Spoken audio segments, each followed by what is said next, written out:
काय असतं ना कामाच्या याच्यात दिसलं. मित्रांनो, हे कथा हे कार्यक्रम का करतो याचे काही कारण असेल. नाव माहिती मी नाही.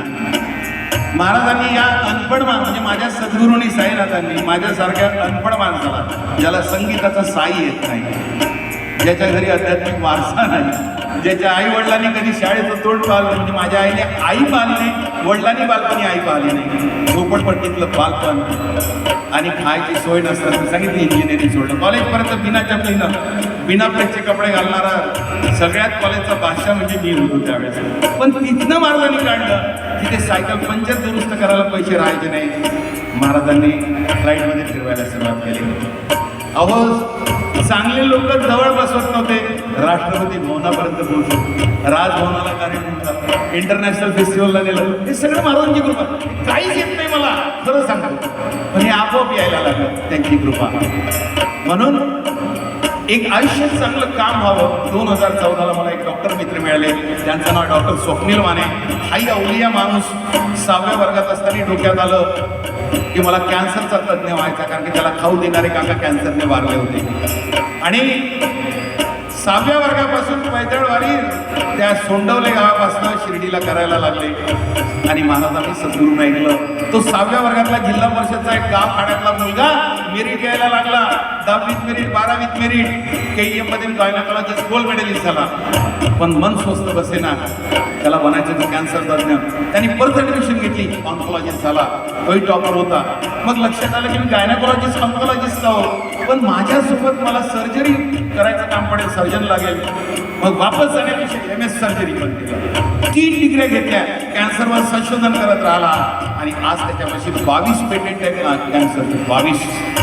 2014ला त्याची माझी भेट एका पत्रकारांना घालून दिली आणि त्याने मनोदय व्यक्त केला, मला साईबाबांच्या नावाने हॉस्पिटल उभं करायचं, पण मला समजत नाही.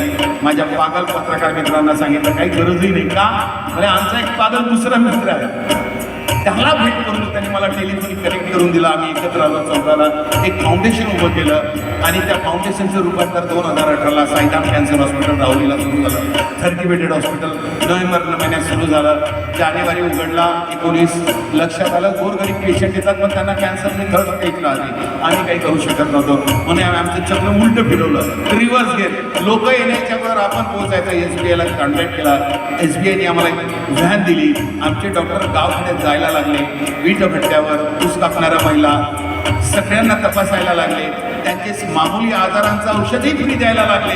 SBIने स्पॉन्सर केलं होतं. पण त्यासोबतच एक काम केलं, कॅन्सरची तपासणी करत राहिले. ते म्हणजे फेब्रुवारी 2019 पासून डिसेंबर 2024 पर्यंत आमच्या संस्थांनी गावगावी दरवाजापर्यंत जात 7 लाख लोकांची तपासणी केली. त्याच्यात 80% महिला तपासणी केली. त्याच्यात 20,000 पेशंट पॉझिटिव्ह सापडले कॅन्सरग्रस्त. त्याच्यातले 4,000 आमच्या आवाक्या बाहेरचे होते, त्यांना दुसरीकडे पाठवलं, त्यांच्या लक्षात आणून दिलं. पण 16,000ची निःशुल्क ऑपरेशन आमच्या डॉक्टरांनी आमच्या राहुरीमध्ये केलं. आमची इच्छा होती, बाबा तुमच्या नावाचे कसं हॉस्पिटल असं कुठल्याही गरीबाला त्याला सगळं काही मिळालं पाहिजे, त्याच्या नातेवाईकाला मिळालं पाहिजे. स्वप्न घेऊन जगत होतं, पैसे जवळ नव्हते. अचानक कोरोना आला, त्याची कृपा झाली, आमचं काम बंद झालं. आम्ही कोरोनाची सेवा केली. ज्या ज्या पेशंटला सांगितलं तर तू वाचणार नाही, याचा ऑक्सिजन लेवल 60 आलं, 65 घेऊन जा, त्या म्हातारांना आमच्या डॉक्टरांनी जवळ केलं. म्हणजे मी प्रयत्न करतो, माझ्या आधी काहीच नाही, करता करविता सद्गुरू आहे. कारण आमच्या हॉस्पिटलमध्ये सकाळी सुरुवात साईनाथांच्या आरतीने होती, समाप्ती ही साईनाथांची शेजारतीने होती. दिवसभर सर्व झटतात, बाबांना स्मरून झटत राहिले. पण आमच्या त्या कोरोनाचा एकही पेशंट जगवला नाही. जाताना म्हणे, मालक तुम्ही आमचा जीव वाचवला, तुमची फीस किती झाली? आमच्या डॉक्टरांनी सांगितलं काही नाही, मला हॉस्पिटल उभं करायचं आहे, जे जमत ते द्या, मी काय मागू. लोकांनी भरभरून मदत केली. एक 4 करोडच्या रुपयात पैसे आले. जमीन शोधायला निघालो. जमीन शिर्डीला मिळत नाही, फारच महाग. पण एक जमिनीचा तुकडा एअरपोर्ट पाशी असं तर कोणीच घेत नव्हते. का? तिथं दगडच दगड, पाणी कधीच लागलं नाही. म्हणून विक्रीस निघाला. डॉक्टर म्हणाले, भैया आपण नेले ते सर. म्हटलं, अरे यार पण पाणी नाही. नाही तर नाही, टँकर ना आणतो, जमीन तर भेटते, घेऊन टाक, मग पाहू. जमीन घेतली 22 एकर. आता ती 28 एकर झाली. आता तिथे झाडं लावायची असं माझं मनोगत होतं.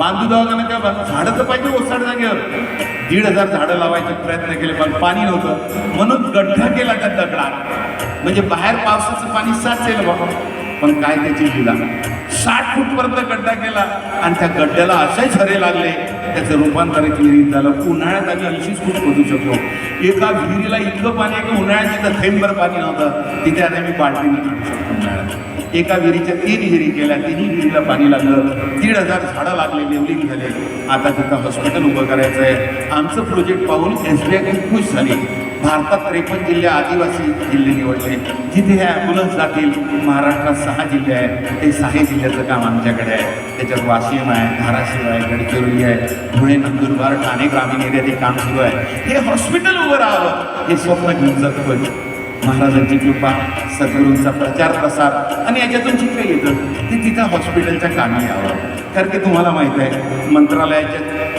चक्रा मारता मारता माणूस हरवतो सर्वसामान्य माणूस 10 वेळा गेल्याशिवाय काम होत नाही आणि मुंबई दिल्ली वाऱ्या हे सगळं करत असताना हे सगळं चांगलं व्हावं हे एक स्वप्न आहे मी तर विसरूनही गेलो मला तर जय गजानन म्हणजे राजाभाऊने सांगितलं चला प्रार्थना करूया आणि जेव्हा कधी तुम्हाला असं वाटलं काहीतरी तर माझे डॉक्टर खूप छान गाईड करतात डॉक्टर स्वप्नील माने आणि महत्त्वाचे त्यांनी ज्या टेक्निक शोधून काढल्या ते हेल्थ युनिव्हर्सिटीला अटॅच केलं ट्रेनिंग सेंटर आमच्याकडे आलं जगातले 600 डॉक्टर आमच्याकडे सर्जरीचं ट्रेनिंग घेऊन गेले आहेत ही सगळी मालकाची कृपा सद्गुरूची कृपा माऊलीची कृपा कारण